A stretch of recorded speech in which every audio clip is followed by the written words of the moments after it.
دستمون کاغذی هست ببخش.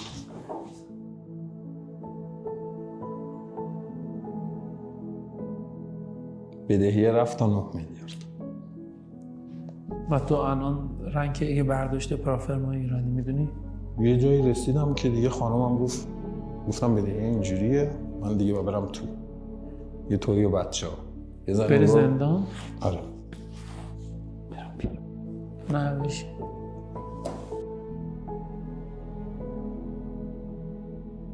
همه اینام تقصیر خودم بود، البته نمیشه بگی تقصیر کسی، ولی اشتباه تو این کانالای نمیدونم سیگنال چیز.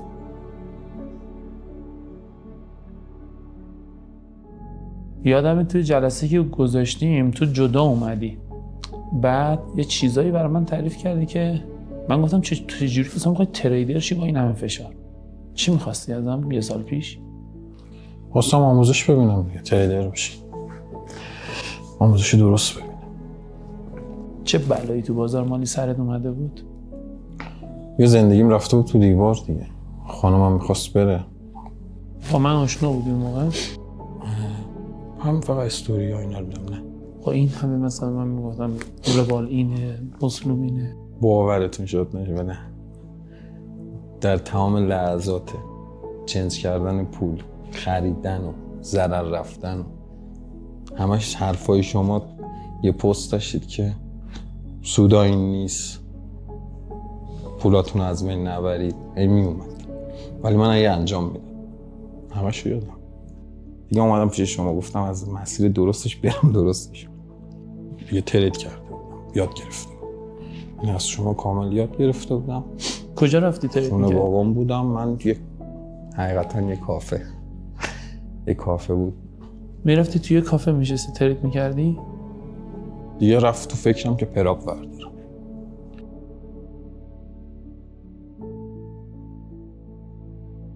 بدهی صاف شد، همزمان که انگار همه چی با هم چیده شد. یه دفعه پراپم پاس شد، رفتم توی یه دور ترید و یه دفعه حسابه رفت بالا. کل پوره رو براشم 60-50% بدهی دارم. و تو الان رنگ برداشت پرافرمای ایرانی میدونی؟ نمیدونستم دیگه، شما گفتید متوجه شدم، نمیدونستم. 6 میلیارد تومان برداشت توی 1 ماه. برگردی قبل باز میای؟ آره، از رامو پیدا کردم. یه سوال دارم، این همه استرس رو چطور مدیریت میکردی؟ من چی داشت کمکت میکرد؟ روانشناسی تو از کجا گرفته بودی داشتی مدیریت میکردی؟ روانشناسی که خودمون داشتیم کمک میکرد. چرا؟ چون تیپتو بهت گفته بودم. آره. بعد چی داشت دقیقاً تو؟ متوجه یه چیزی هم تو خودم شده بودم، اینکه مثلا من معامله میکردم میگید ریت 19 الان نمیدونم دلیلش اینه یا نه، ولی یه دفعه من 15-16 تا معامله میزدم استاپ میخورد. 17 30,000 تا بود، 20,000. تو اون 15-16 تا چی کمک میکرد که حساب تو ضرر سنگین نره؟ چون من دیدم درادانه اصلا قابل اغمازه. مدیریت سرمایه خیلی کمک میکرد. مدیریت سرمایه واقعا اصلا. اون روزی که من داشتم مدیریت سرمایه رو درس میدادم، یه آدمی با این ذهنیت با این همه قرض نمیگه برو بابا، اینا که میگی برو چقدر محتاطی. یادتونه سر کلاس یه چیزی گفتید با هم جلو بچه‌ها؟ توی کلاس بگو بهم یادآوری کن. توی کلاس مدیریت سرمایه یه نفر گوش به حرف ما نده، اونم آقای میده. من مثلا تو با این همه فشار من خیلی سخت به بقیه اطمینان میکنم، ولی اگه به یکی اطمینان کنم اگه روز باشه بگی شبه میگم شبه. چون مدیریت سرمایه رعایت کردی. الان بهم گفتی که مثلا حساب وقتی از 200 تا 260 کام رفته بود، 250 کار رفته بود، 240 کار رفته، هر جایی که بود تو ریسک و دست نمیزدی، کاری که گفته بودم داشتی انجام میدادی. دست میزدم، هم یه استاپ 2% هفتگی رو هفتگی هم مثلا محاسب همون چیزی گفته بودم. اصلا گفتم اگه هفتگی رو بزنم دیگه وای میسم تا برداشت، ولی نمیخورد چون استاپ 25 ساله. و بیرون میدونی آدما میخندن به این درصدایی که من میگم.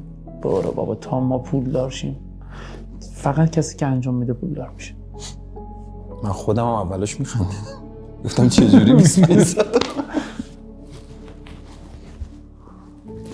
چون الگوریتم درستش اینه. میدونی چرا 95% آدمو شکست میخورن؟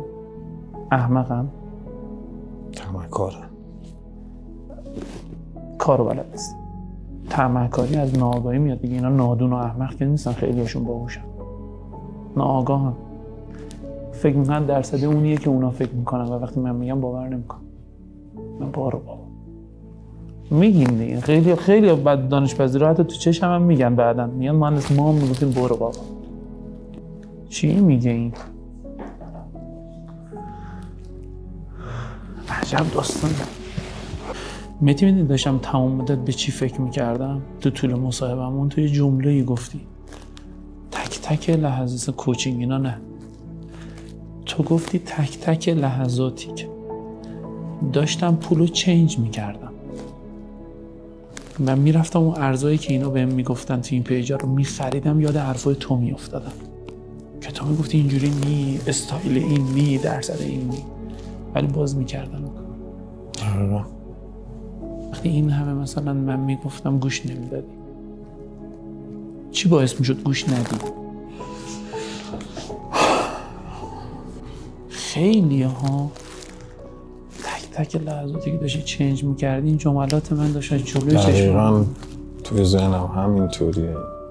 جای شانسی ترید میکنی رو چارت؟ اصلا دقیقاً میدونی داری کجا رو میزنی؟ دقیقاً. فکر میکردی اون چیزایی که داری تو کلاس میشنوی بعد مثلا میری رو چارت دقیقاً مثلا الگوریتمی باشه که داری میزنیش؟ باور نمی‌کردم شد آره که اینطوری بخواد. میدونستم قراره جواب بده، ولی که به این حجم برسم نه. وقتی من سر کلاس توضیح میدادم فکر میکردم مثلا این داری یه چیزی میگه ها؟ دمت گرم. آره ها؟ باریکلا. واقعا فکر میکردی الگوریتم مارکت میکره؟ نه به هیچ وجه. گفتی تا ما با این وضعی که این میگه اینجا رو اینجوری کنه، با این مدیریت سرمایه بتونیم یه کاری کنیم؟ سالها زمان میبره. و نمیبره. یادت توی مدیریت سرمایه مثالی از درصد وین ریت ها زدم و بحت گرفتتون که چقدر تاثیر میذاره رو حساب. دقیقاً من کسایی که متوجه شدن حالا غریبه آشنا که من ترید میکنم دیگه الان فکر کنم کل ایران متوجه میشن چون یک و خورده میبینید. سوال میپرسم میگم تنها کاری که میتونه یه تریدر رو موفق کنه مدیریت سرمایه است. چون یه جمله سر کلاسام یادم بود، یعنی یه تصویر نشون دادید که بک تست بود 100 تا معامله که همینجوری رو هر جای چارت وارد میشد با بار 2 و استاپ کوچیک. در نهایت حداقل فکر می‌کنم حداقل 8% 9% بود، بعد 100 تا معامله میرفت تو سود 14% اوورال. یعنی یه نفر مدیریت سرمایه رو انجام بده، حتی آموزش کمی هم دیده باشه. توصیه‌ات برای کسایی که میخوان تریدرشن چیه؟ مدیریت سرمایه کنه و پیش آدم درست آموزش ببینه، بررسی کنه. آدم درست کیه؟ نمیخوام بگی منم، میگم آدم درست حقیقتش شمایید. نه رویا پردازی بوده، چون میگم من جایی که دیدم کلاس دیگه ای نرفتم، ولی جایی که دیدم اکثرا رویا پردازی میکنن و رقم و اعداد خیلی سنگین میگن و یه شب پولدار شدن و با اون اصلا اتفاق نیفتاد و من کاملا نابود شدم. 9 میلیارد ضرر. حد فاصله 9 میلیارد ضرر تا 6 میلیارد سود شد. یه سری کارگاه تو دل کوچینگ. آدمی که بخواد تو اون فشار اینا رو انجام بده، تو گفتی میرفت تو کافه میشستی ترید کنی. حد فاصلش چیه؟ چطور میشه از 9 میلیارد ضرر رفت به 6 میلیارد سود؟ آموزش، مدیریت سرمایه. فکر میکنی چند نفر مثل تو اینقدر قویان تازه تو اوج ضرر بفهمن باید آموزش ببینن پاشن بیان کوچینگ؟ شاید ذره اغراق باشه، فکر نمیکنم تعدادم 1% هم نیستن. زیادی بشن اصلا. تو این حد از ضرر تو بری، همون مسیر رو ادامه میدی. این آدم باید یه شب خیلی با خودش فکر کرده باشه که ببین 9 تومن منفی مرد، متوجه میشه یا نه این الگوریتم جواب نیست، بیا برگردیم سمت عددی که این میگه. من تو سمینارام همیشه میگم من آخرین نفریم که ایرانی‌ها میان سراغش، چون همه کاراشونو میکنن میبینن نمیشه، بعد میان سراغ عدد.